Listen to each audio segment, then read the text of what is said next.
Today is February 17 and we're back to our natural hair color. Ano tayong parcel? Feeling ko ano to? Kuko.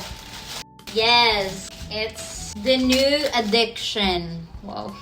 Oh, featuring my Mommy Lucy with cleavage. Hi! Ano yan? LF boyfriend. Kung meron kayo marirecommend, paki-PM na lang siya. Lalagay ko yung Facebook account niya dito. Wanted? Oh, so this is press-on nails. And as you can see, I have so many. Itong color na ito, I got it in medium. And then ito, freebies lang to for sure. Pero hindi alam ng seller na hindi ako mahilig sa nails na may mga design.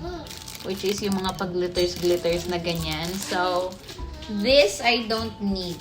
Pero thank you. Thank you pa rin. And then we also have parang nude eme. Teka. I got it in the size small. Uy, ang ganda. Parang I like it like a love song. And then, ito din, tan. Pero iba yung shape ng kuko niya. Yung ganda. It's definitely way cheaper. Parang, I wanna use it right now. Ay, ang ganda! Lahat na lang. Tapos, isa lang yung binili kong dark, which is the always dark color that I get. That I normally get, which is the red one. Or maroon. Almost maroon. So, yun lang.